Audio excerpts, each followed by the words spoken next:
Yes. Mic check, check, check, check, check, check.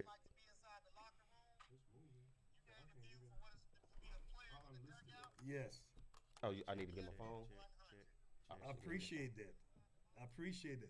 You need to write the commissioner, send him a note and tell him the same thing. I will do it. I'll definitely on SWAC meeting day, and I'll tell Andrew that too. Yeah, tell Andrew.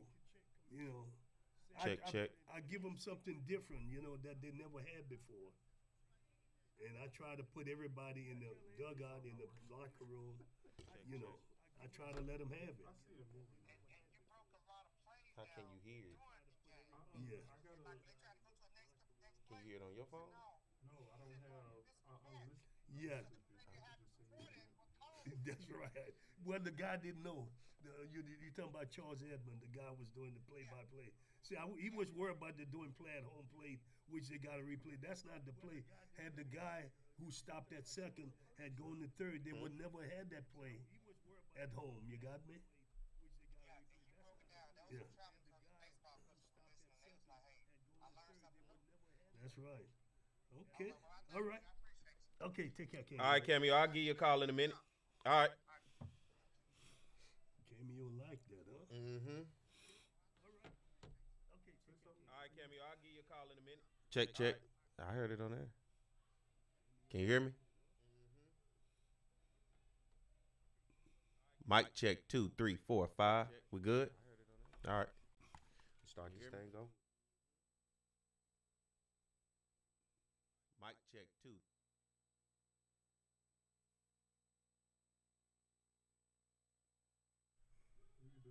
Do it again. Mic 1, 2. Mic check. Mic check. 1, 2, 3. All right.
watching Chopping It Up with Roger Cador and Perry White. All right, here we go. Chopping it up with Coach Roger Cador. Hey, man, it's been a while, and we're back rocking and rolling again, getting it going. I'm Perry White. Of course, he's the man, the myth, the legend himself right here in the flesh, Roger Cador. What's up, Coach? Everything is up. And my man on the board, Garrett Edgerson, rocking and rolling with us. Man, Coach, it's good for us to finally get back rocking and rolling. It's been some time, but we're getting it going again. It's good to be going again. I tell you, it's looked like it's been a long time since we last got together. And, you know, today we have a special guest. PJ's in the house. Yeah, the real PJ. See, I'm often being called PJ, but the real PJ is in the house. So hopefully he can learn, and maybe one day this is something he does. You know, it's been a while, and the last time we were up to do a show, some interesting things had took place. And one of those interesting things, Major League Baseball lost a great Vida Blue, a Louisiana native, a guy who played for the Oakland A's, and just a guy, when you talk about transcending the game, just as first as an African-American, as a pitcher, and had a lot of success coming out of Louisiana. He did, and he was from a small town in the northwestern part of Louisiana, Mansfield, DeSoto Parish, and he was a talent, a football talent and a baseball talent. And the beautiful thing about it, he had originally committed to Southern, and that would have given me a chance to play with Vida Blue, who Charlie O. Finley, the owner, tried to change his name to True Blue. He turned down $5,000 from Charlie O. to change. He won. That is a long period. American League MVP in 1971 and an AL Cy Young Award winner in 1971 as well. Pitched a no-hitter September 21st in 1970. What goes into a guy pitching a no-hitter? Well, I don't know what goes into it other than you keep for 27 outs. You don't let anyone get a hit. And I tell you, that is in itself a very difficult task at the major league level. And that's why you hadn't seen many no-hitters, let alone perfect games. That's what makes baseball such a beautiful, unique sport. Vida Blue also one of only 5 pitchers in Major League history to start an all-star game for both the American League and the National League. He did it for the American League in 1971, for the National League to 1978. We talk about coming out of high school, being a talent that he was. You said initially could have been right here at Southern. And the history of guys coming out of small towns, how hard is that to be noticed in an era of limited television, mostly coverage by radio, but these days with all the internet and the video, you can see a lot. But to come out of a small place, to have success and make it to the professional ranks at an early age for a guy like that, how hard was that during those times? Well, it will always the travel ball and everything else that is taking place now, it's a lot easier to be seen. Back then, when Vida came out, you had to be good. You had to be good. And when you're good, the legend follow you. Word gets out, word of mouth. And it got out on Vida Blue, and it landed into the lap of Charlie O. Finley, the big old, different kind of owner with the Oakland A's. Charlie O. Finley, talk about who is that guy? Well, he was the guy that slept on the porch of Blue Moon Odom and signed Blue Moon Odom out of Macon, Georgia. You see, he was the guy who tried to get Jim Catfish, gave him the name Catfish. He wanted to call Catfish Hunter, named Catfish, drop Jim. You see, he was the guy who wanted to pay everybody for mustache if they wore mustache. He was a different kind of owner, and he was a promoter, and he wanted to make the game better. He was the guy who wanted to change the ball from white to orange or yellow. He wanted to change the color of the baseball. That was the guy, Charlie O. Finley. That sounds like a lot of history. And you look at the success that the Oakland A's had with a guy like Vida Blue. How huge was that era? Of course, the Oakland A's these days are a vast contrast compared to what they used to be in those days. They're actually about to get ready to move to Vegas. The fan base isn't quite there like it once. But when you talk about that era of the 70s when the Oakland A's with Vita Blue, man, that was baseball, especially when you look at the tier of ball that they were playing in Major League Baseball. Well, he had some really good scouts, too. And he had Jim Holtzman, Catfish Hunter, Blue Moon Order, Raleigh Fingers. He signed Sal Bando, Joe Rudy, Reggie Jackson, and Billy North. So, and Campy Campaneris. The name go on and on and on. And the thing about it is that what he did, he was able to put all of those kids together and make a good team. But the key to all of that was the draft, the year Reggie Jackson came out of Arizona State.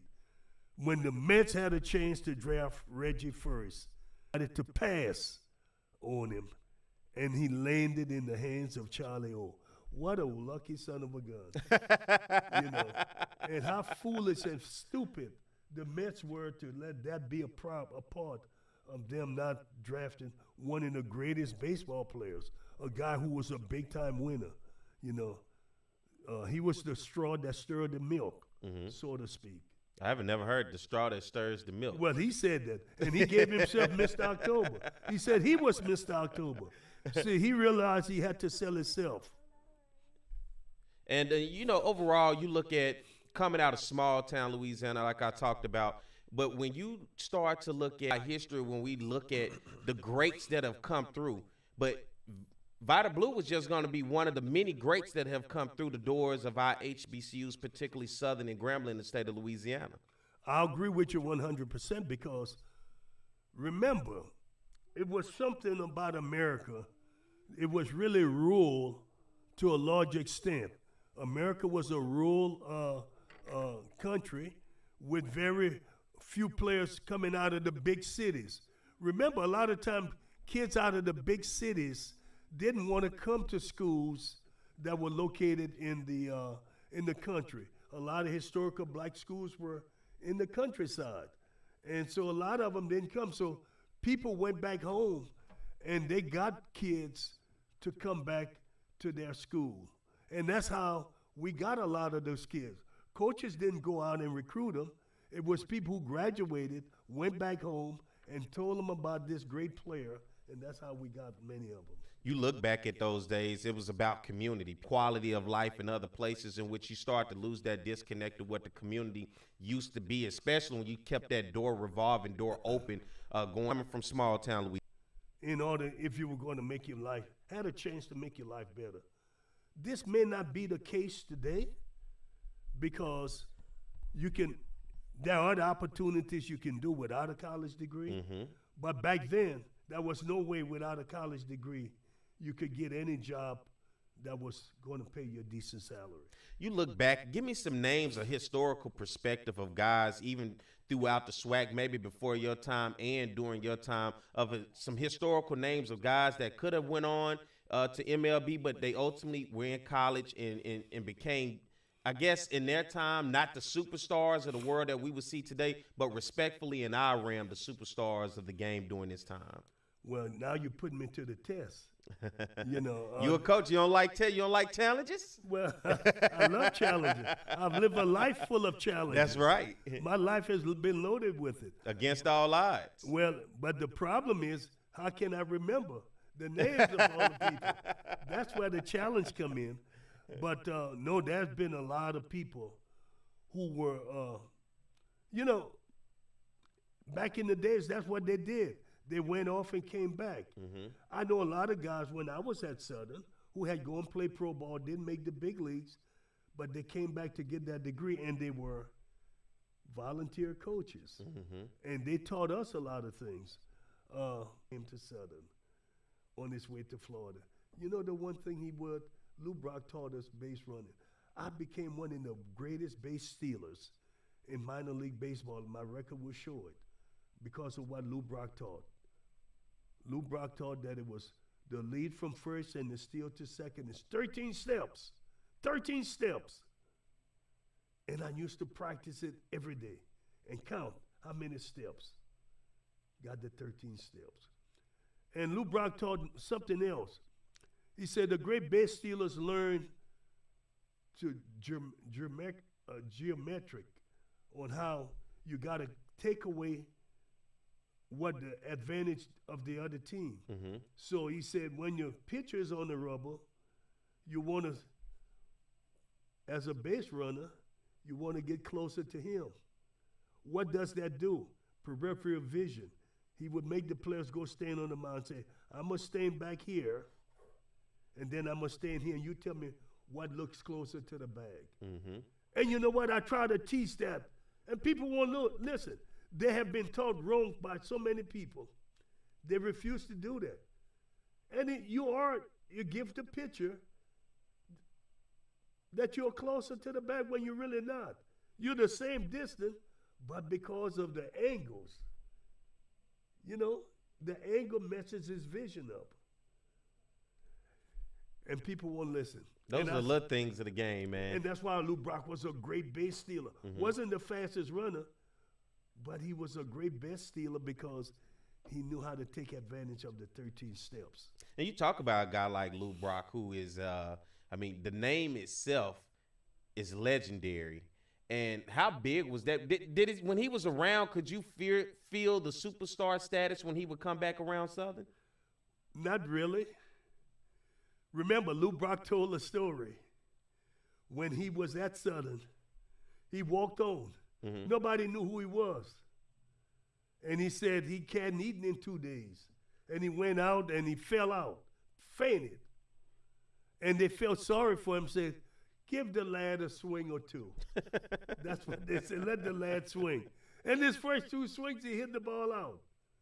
And that's how he got a meal card, and the rest is history. Really? He only had 5 swings to prove himself. Around the conference, because I know Southern history well, especially with talking to you and getting understanding, and the SWAC has changed with the landscape so long. You talk about from the 70s to today with teams coming and going. But what are some other teams and some guys that you can remember around the conference from some other schools? Well, Grambling would be the next. Had all those great players with Rav Gar and Matt Alexander. They had so many. Yeah. They had so many. And John Jeter, Jimmy Jackson. Oh, my goodness. And I can't name them, but that President Jones at Grambling, he knew what he was doing because he could go all over the country and pick. They would send him the best players.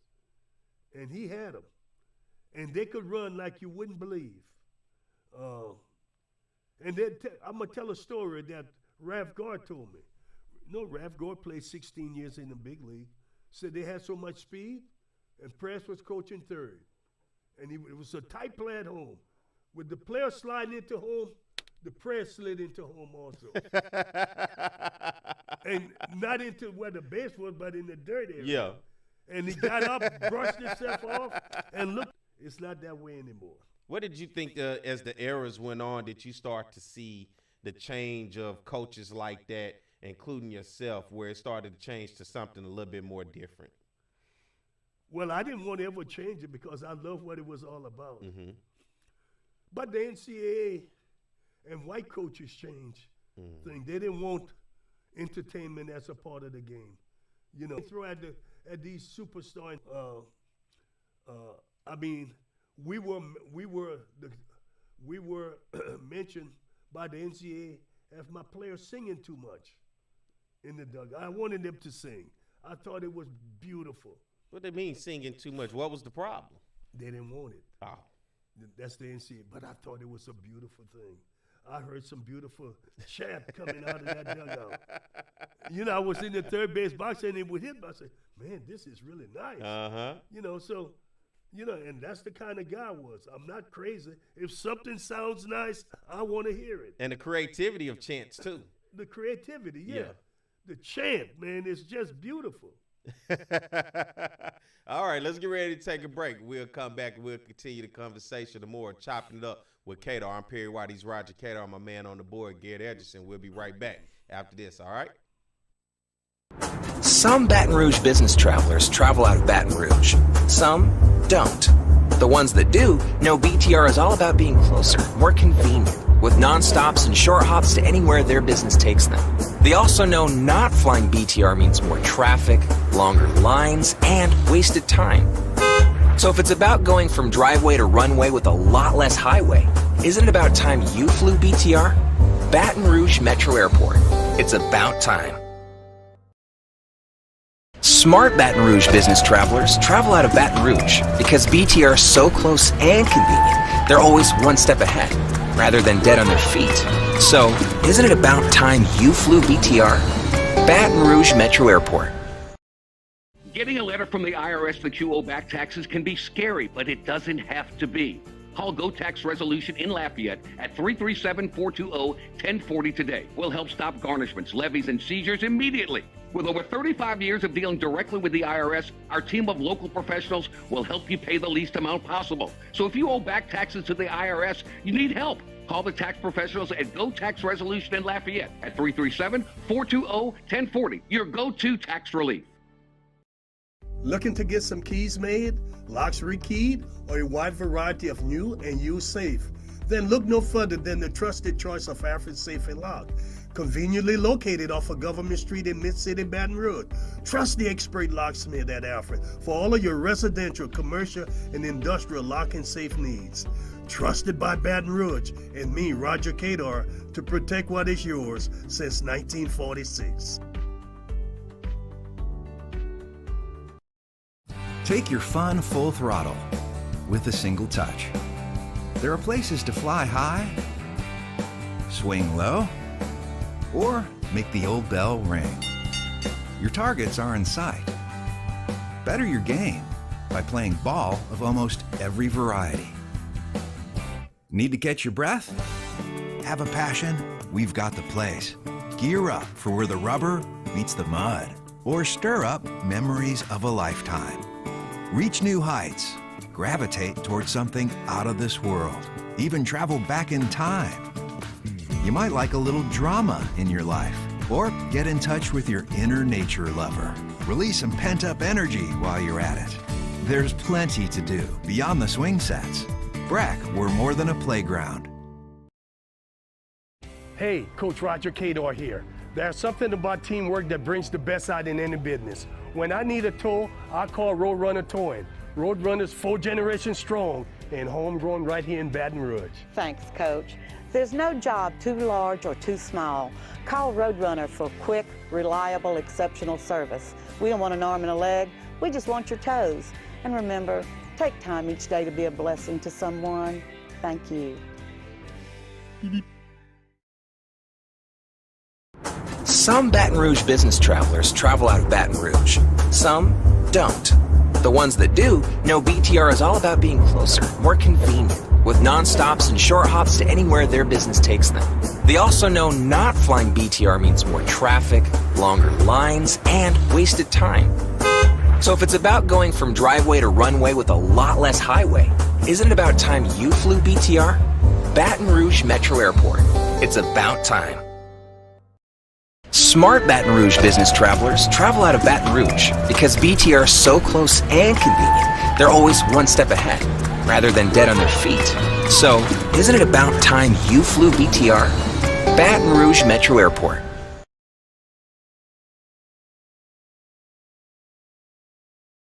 All right, we're back with more Chopping It Up with Cador. I'm Perry White. He's Roger Cador, my man on the board, Garrett Edgerton. And guess what? If you hear my voice, hit that subscribe button right there below this video. Be able to subscribe and get that live notification every time we're live so you can be able to check out the show and keep up with us. Coach, you had an opportunity to go out over there to the ATL, Atlanta, Georgia, the SWAC baseball tournament this year for the first time, being able to be at a Great, beautiful location with the backdrop of the city, Midtown. And I just think it's got some possibility, because I spoke with the people now who are going to be pushing it from the city. They want to do some things that I mentioned to them, but getting more kids involved with little leagues and softball, and getting those kids to the Florida A&M versus Texas Southern. Florida A&M getting the victory 9-1 over Texas Southern. And then Southern comes into the fold against Bethune-Cookman. Both teams were the 2 seeds coming out of their respective divisions. Southern getting the victory against Bethune-Cookman 4-2.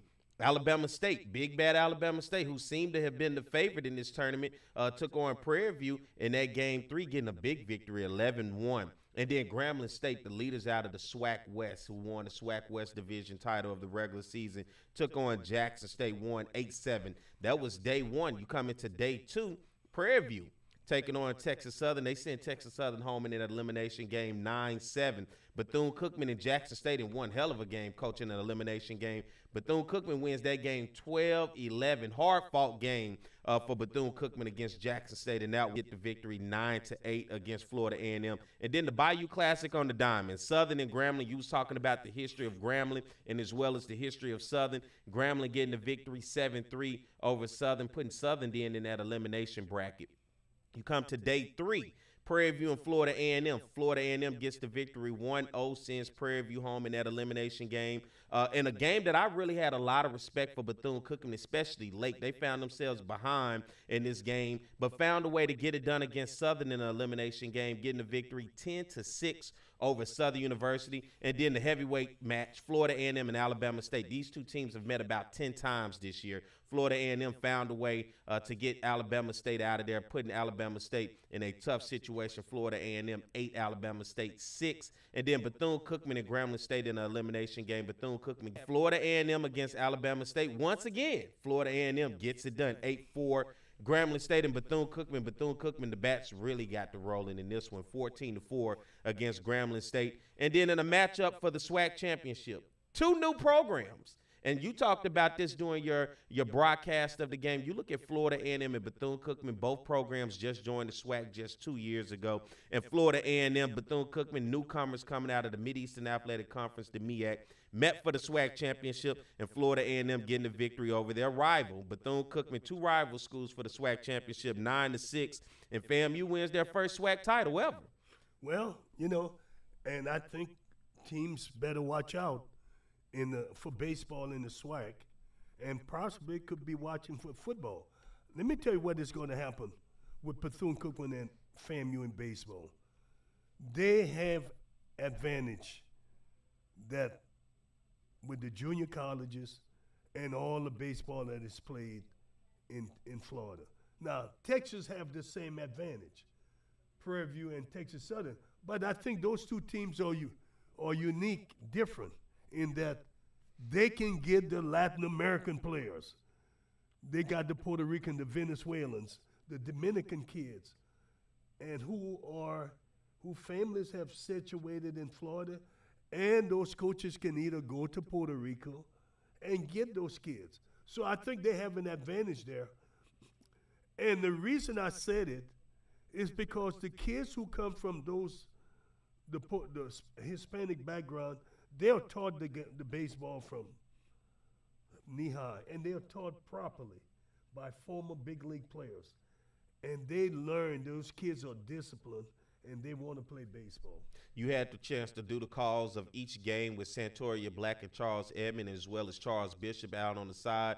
Man, to be able to call the games, and I love the perspective. I was texting you through the games too, but to be able to tell your perspective, not just from an analyst standpoint, in which the game kind of falls a lot into the analyst, but from a coaching perspective, man, you were seeing a lot of good information that I think the average viewer from a coach's perspective wouldn't even understand, because you talked about guys getting on base. You talked about the percentages of leading off, and then it got a guy on step for you to see the game from all of those perspectives with different teams. Well, everything was coming pretty natural to me, because then when I was as a coach, I saw things.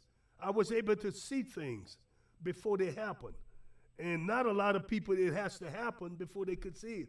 But I could visualize things. And some of my players would ask me, "How did you know that, Coach?" Well, I'm just saying what I see. And, so I'm able to see things as they are, a little different than most people, and then be able to put it in words that I can give it back to the listening audience. One of the things that you saw in terms of the pitchers, guys trying to throw too hard, you said, man, slow it down, adjust, and just get it right in where it needs to go. You saw a lot of guys just trying to overthrow and getting their pitch counts high for no reason. That's right. And the thing is, by trying to overthrow, you don't really throw any harder than you can throw anyway. And by just throwing within yourself, stay fundamentally sound, you'll be able to throw more strikes and get more outs. You'll be surprised. And I kept saying about batting practice. If you come to batting practice and you watch batting practice, this is batting practice, man. They're going to miss some of them. If you hit location, you're really going to get them out. So it's a selling job of trying to get people to understand what they can help them to be successful. And you talked about the outfielders as well. You saw a lot of times the outfielders were too deep. And you said, man, these guys aren't power hitters like that. Bring those outfielders in and give yourself a chance before you have to run up and try to make a play and let the ball get behind you more so than being in front of the ball. I talk about percentages a lot. The odds are that it's about a 10 to 15% where balls are going to be hit over your head. So that tells you if it's 80-some% of the time, it's going to be hit in front of you. That's how you play the game. It's not that difficult. And certain little guys are who they are. I know a lot of them get angry when I say it, but how else can I explain to the people? You got a little guy hitting, and he's not going to hit the ball over your head. See, people get angry and say, what are you talking about? He's a little guy. But I'm telling them, you know, I'm not being negative.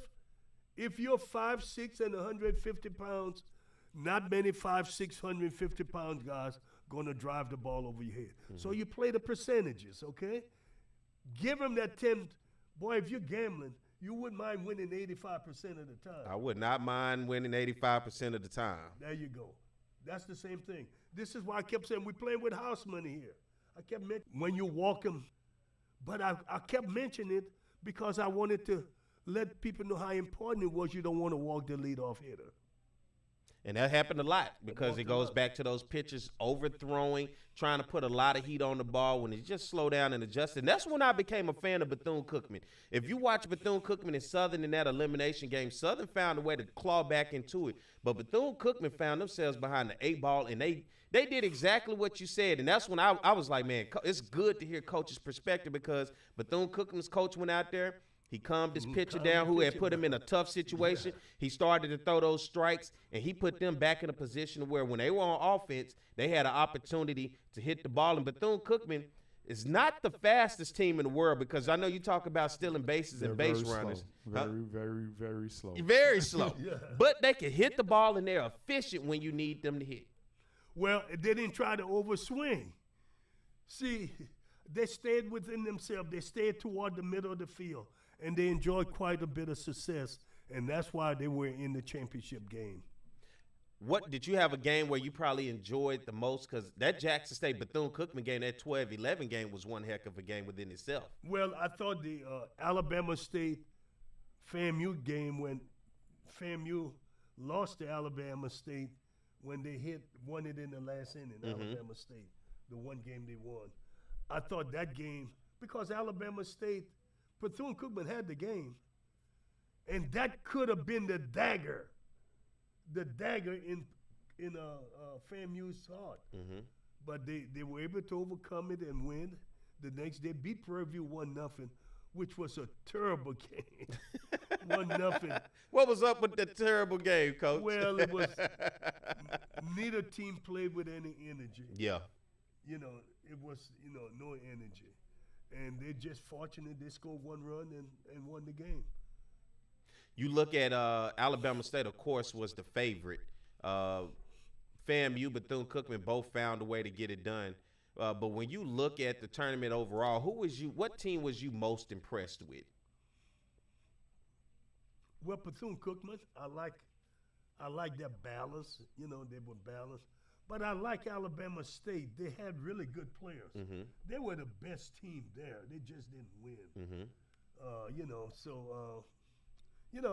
And I talked with Coach Crenshaw at Southern, and I told him I thought that, they just didn't make adjustments. They were late on fastballs. And if you're going to win, you got to hit the fastball. You can't win trying to hit a curveball. Yeah. And they missed too many fastballs to win. And you were talking about also, especially when it comes to Southern, the use of the bullpen. Yeah. I did mention it to him. I said, tomorrow's not given. Why didn't you go to the bullpen? Find out his top guy had mono. And he was dead, and he couldn't. and he didn't have anybody. Mm-hmm.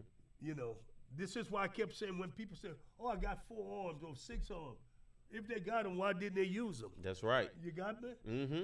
They didn't have them. They might have arms, but they're just hanging on somebody's body. They're not pitchable arms. What did you think overall with the tournament crowd in Atlanta?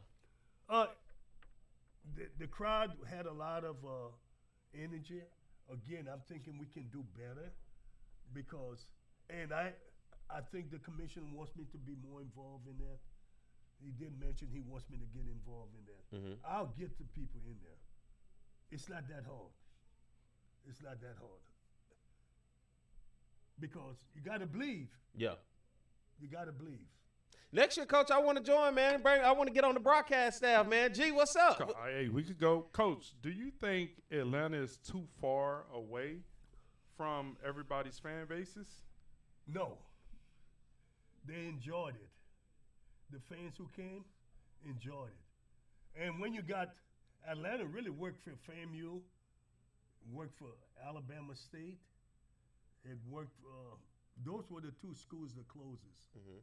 And but it worked pretty good. I just think it's a great city.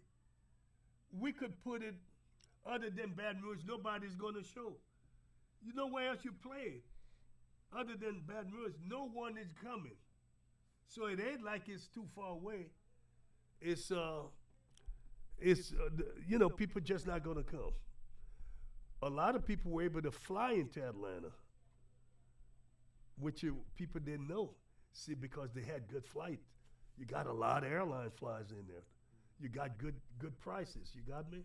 And now people can plane in years coming. They can plane. They can get that $100 round trip ticket. They can't do that nowhere else. You know, I look at the SWAC baseball tournament. What all cities over the years you've been coaching that this thing has gone to? Can you remember? Yeah. Alexandria, Fort New Orleans. Yeah. And then Baton Rouge. The only one that was successful was Baton Rouge. I like New Orleans. Well, I like New Orleans too. Mm-hmm. But, you know, you can't do what we want to do there. If you bring a broadcast, Mm-hmm. you can't do it. It's not big enough. And I know a lot of people did complain about Wesley Borough Stadium in terms of the size of the stadium as well, especially when you look at the field itself. No, it's not a problem. Yeah. It plays fair because the wind is blowing in sometimes. Yeah. Off the lake. On Come- the lake. Yeah. So off the lake. all those places that you've named as a coach and now as a commentator, you like Atlanta more than all Yeah, of them. well, because to do what you want to do for the press, for the telecast, to do all the things you need done, it's got it. Mm-hmm. Did it seem like the city of Atlanta, when it comes to the news and everything around it, was newscasters from the local news out and paying attention? What you got to understand, Perry, is that you got to have someone in place who understands. Those people not going to come out unless you give them, put the thing on a platter in their hand. Mm-hmm. Because they're not used to covering us. Mm-hmm. So you got to do things with them to make them feel good. Uh-huh. By doing it, convincing people and getting them to do it. You can't just send them an email on one time. You gotta create a love affair. Yeah, the SWAC, what they ought to do with you when it's time for a conference tournament, send you and put you on every network in Atlanta to say, hey, we got the SWAC baseball tournament this weekend. Come on out, support it. Great history, great legacy, good baseball. I mean, you got to do it. You just can't hope people are lazy. They only, many people don't want to go do nothing unless you entice them. Mm-hmm. If you want to take this beautiful woman to impress her, you got to take her out. Mm-hmm. You got to show a lot of things. And, you got to let her know you got something to offer. Last thing I'm going to ask about the tournament before we go to break. I know you have been scouting and looking at players that are going to participate in this big game up in Seattle for MLB weekend. What did you see in terms of the talent of guys that you think could potentially make it to that game? Well, they've already been picked. And I'm so happy that several people from MLB came to the tournament, and they were impressed with the level of play. They were very impressed. And so I think we've got a good selection of kids that will represent the HBCUs very well. And they're going to release the names maybe this week. Okay. So you'll see. I won't be able to talk about them because they asked me not to. Yeah. So, but with the talent overall, with some of those guys, you're okay with what you saw. I'm okay with them. Okay. Because we had some major league scouts also picking. Good. Who saw kids play. Well, I hope those guys get an opportunity to really showcase that talent, especially during that MLB All-Star time, and especially in the game branded the way that it is. So let's get ready to take a break, and when we come back, we'll continue the conversation and get ready to end it out here. We're chopping it up with Cador. I'm Perry White. He's Roger Cador, my man on the board, Garrett Edgerson. Some Baton Rouge business travelers travel out of Baton Rouge. Some don't. The ones that do know BTR is all about being closer, more convenient, with non-stops and short hops to anywhere their business takes them. They also know not flying BTR means more traffic, longer lines, and wasted time. So if it's about going from driveway to runway with a lot less highway, isn't it about time you flew BTR? Baton Rouge Metro Airport. It's about time. Smart Baton Rouge business travelers travel out of Baton Rouge because BTR is so close and convenient. They're always one step ahead, rather than dead on their feet. So, isn't it about time you flew BTR? Baton Rouge Metro Airport. Getting a letter from the IRS that you owe back taxes can be scary, but it doesn't have to be. Call Go Tax Resolution in Lafayette at 337-420-1040 today. We'll help stop garnishments, levies, and seizures immediately. With over 35 years of dealing directly with the IRS, our team of local professionals will help you pay the least amount possible. So if you owe back taxes to the IRS, you need help. Call the tax professionals at Go Tax Resolution in Lafayette at 337-420-1040. Your go-to tax relief. Looking to get some keys made, locks rekeyed, or a wide variety of new and used safe? Then look no further than the trusted choice of Alfred Safe and Lock. Conveniently located off of Government Street in Mid-City, Baton Rouge. Trust the expert locksmith at Alfred for all of your residential, commercial, and industrial lock and safe needs. Trusted by Baton Rouge and me, Roger Cador, to protect what is yours since 1946. Take your fun full throttle with a single touch. There are places to fly high, swing low, or make the old bell ring. Your targets are in sight. Better your game by playing ball of almost every variety. Need to catch your breath? Have a passion? We've got the place. Gear up for where the rubber meets the mud, or stir up memories of a lifetime. Reach new heights. Gravitate towards something out of this world. Even travel back in time. You might like a little drama in your life, or get in touch with your inner nature lover. Release some pent-up energy while you're at it. There's plenty to do beyond the swing sets. BRAC, we're more than a playground. Hey, Coach Roger Cador here.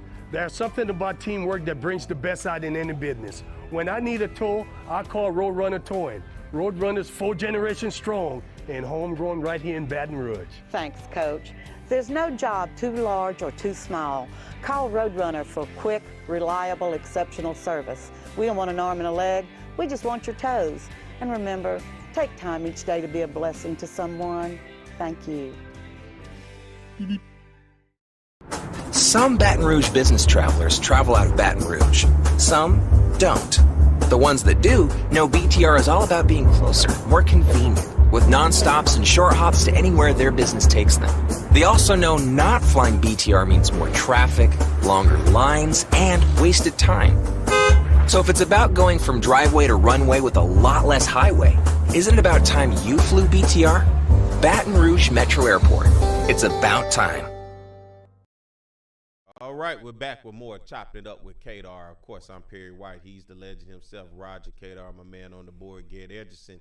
us three having it rocking and rolling this morning as we get ready to end this thing out on Monday. And if you hear my voice, please hit the subscribe button right there underneath the video so you can get the notification every time we go live. Coach, as we get ready to end this thing out, I have to bring up a guy who I just saw.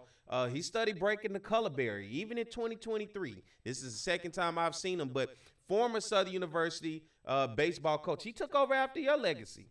And year one was tough for him, but in year two had one of the greatest turnarounds in NCAA baseball history. It was the biggest turnaround that season. Coach Carrick Jackson, he took Southern and won a SWAC baseball tournament. Took them, and Garrett and I were in Starkville for the regional against Mississippi State. Listen, he had that place quiet for 7 innings. You could hear a mouse. And anybody know Mississippi State, you know, they like cowbells. They're very loud.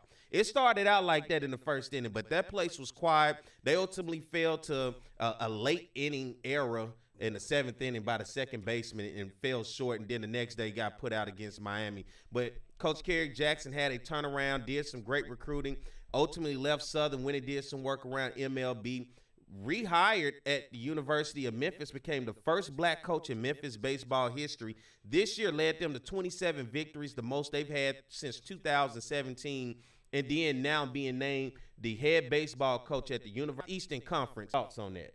Well, you know, kudos to Coach Jackson. You know, he got that Memphis job, and now he's got Missouri. He's got the connection at the University of Missouri. He was an assistant coach there. And I just think that it's a wonderful opportunity. The most difficult thing is he's got to find a way how he can win at Missouri, because you're in the SEC, the toughest league there is. And so can he do something that they're not doing in the league, like maybe find a way to squeeze out some good pitching and then create a team that's going to steal a lot of bases? Yeah. And so he got to create something there to get out of the issue that they are in. That's why they've been in the cellar. But I think he'll do well. It's just that's not an easy job. Yeah, the SEC, if you look at the teams that, I mean, top to bottom, you almost looking at pretty much the majority of the conference is in the top 25. Yeah. The vast majority of the conference is in the top 5 and the top 10. You know, so to get us where we at, and just now getting a black coach in the SEC, I believe, and you and I talk about it all the time, all the success that you've had and many others that have come through HBCUs, being able to find ways to win with limited resources, developing your athletes, but the door just not opening. But to see the door open for him, Carrick Jackson, of course, went to Bethune-Cookman, I think Nebraska as well. Right. But just to get that opportunity coming from this ranks, I feel like guys and many others like you, was the door ever there for you to open up like that, or was it just harder during those times? It was not even available. It wasn't even there to speak up. But you know what? It's no big deal. My life was still really good. You know, I never lived a life to try to be the first in this or first in that. You know, I live a life that was happy and helping people. I think that's really what's the hallmark of my career. And trust me, I don't want to ever be in the position that he's in, thinking that I should have had the opportunity. I had my opportunities to do what I did at Southern, and I did them to the best of my ability. If Carrick gets the financial support, I'm thinking he can maybe make some noise. Yeah. He's a guy where day one, when he got to Southern in his introduction speech, first thing he said, and it was something that I liked and I fell in love with, that you normally don't hear from coaches that join this league. And first thing he said is, I'm trying to take this team to Omaha. And so often I hear coaches around this league, when they get in, the first thing they mention is just the SWAC, trying to win a SWAC championship. But he understood that, but he also understood there are things that far greater. For a lot of coaches in this league, SWAC championship seems to be the end of the season. But for him, he was saying that's the beginning of the season. We did what we need. It's time to keep it going. And that's what I really like, the expectations that he had and that he was willing to push and take this thing to another level. Well, remember, they only give, or they maybe don't even give the coaches in the SWAC enough to even win. So we had the same expectation when I was coaching, to be successful. So it's all good. Carrick is in a good place. He's motivated. He had two people. The AD is a black lady, and the person he hired as an associate brought him to Memphis. So he bringing him to Missouri. So I think he's in the right place. He's going to get the support, and he's going to make some noise. I hate Southern lost him, man. I really do, man. I thought, especially following it, it's not easy to follow up behind a guy like Roger Cador, a Hall of Famer, and everybody has these expectations. We got to have this. We got to do this. It's got to be this. It's got to be that. And he was able to come in level. But at the same time, when you start to look at, because you said this during the SWAC baseball tournament, the first thing when you talk about supporting the program is investing in a good pitching coach. Yeah, right. And then you build your way out of that. Right. And so now you start to see he's at a place where he's going to probably have the support in terms of building the staff. But when you look at our programs, how tough is it when you don't have that support to get just the simple essentials when it comes to your staff to develop your players? Well, they don't understand. Remember,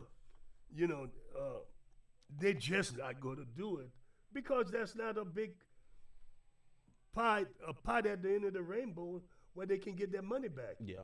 So they're not going to. Now, he's going to be able to do that because they know at Missouri, if they want him to win, they got to give him the necessities. I like that, man, and congratulations to you, Coach Carrick Jackson, and for the accomplishments. I mean, you moved around, and you don't see it that often where a coach comes from our level and ultimately gets a chance to get to the top. The other thing that's going to hurt the coaches in the SWAC from getting, the NCAA is making it mandatory. Really? Yes, that's mandatory. So now they're not going to, they're having trouble finding the money to do that. So why would they give him money to high personnel now? I want to have this conversation with you before we get, because this is a conversation that the more I think about it. So we put a lot into football, when we talk about HBCUs. Let's take Southern, Grambling, and many others where we're paying our coaches $200,000-$300,000 a year. But when you look at what they're able to compete for, it's not able to compete on a national scale because we don't compete in the playoffs against the other teams. We compete for our SWAC championship in football, and then we go to the Celebration Bowl. But in every other sport, you're able to compete for a national title. And when I look at the closest opportunity for us to be able to get on that scene where I think when you talk about marketing and branding and to help recruit for your institution, it is baseball and it is men's basketball. Do you think when it comes to that we should possibly start to reevaluate where we're putting all of these resources? Because we put a ton into football. But football is going to be what it's going to be. You're paying these coaches more than the coaches that are probably going out winning national championships on the FCS level. But your best opportunity to boost and build your program is going to come from those other sports like baseball and baseball and basketball, where you're actually on the same stage with everybody else. And you've seen it with the smaller schools when they get opportunity to get on that stage, it does wonders for their institutions. You'll go broke if you play for a championship at West Southern Championship, because you gotta foot all the costs. There is no benefit. Yeah. Southern doesn't want to play for no championship at the FC because they're gonna send you to Montana. Well, I'm not talking about the football. I'm saying we invest so much into the football that maybe you're paying a coach $300,000 to go win a Celebration Bowl, but your baseball coach and your basketball coach got I won't say a better chance, but the opportunity to be on that national stage goes beyond and being in that bubble of just the SWAC and the MEAC. I got you. Yeah. Well, it is what it is. Football is still pays the bill. Yeah. They make some money, and if you can win in your conference, you can make some money. Southern can, and Jackson can, and maybe one of the Alabama schools. Can baseball be profitable for a SWAC school? No. Pipe dream. Leave it alone. Leave it alone. All right. I'll leave it alone. And I'll leave it at that. There you go. Thank you for keeping it real. Nobody better to keep it real with me than the man who did it himself, Coach Roger Cador, man. Been a great show today. Glad we got things back going. My man, Garrett Edgerson, hey, he going to make sure this thing going to roll, whether it's with the sound, the internet, the technology. So, G, we thank you for all that you do. I got my son in here. That's the real PJ over there. He always called me PJ, but that's PJ. PJ's a good man. trying to get him there one day, Coach. Trying to get him there one day. And I'm Perry White. I'm Big P. I'm Perry Senior. So thank you, Coach, for coming in as always. Garrett, as always. There we go. And for you guys out there, as always, man, like I said before, hit that subscribe button. Subscribe every time we go live. We'll be back next week and do this thing again. So we thank you guys for tuning in. We'll catch you next week.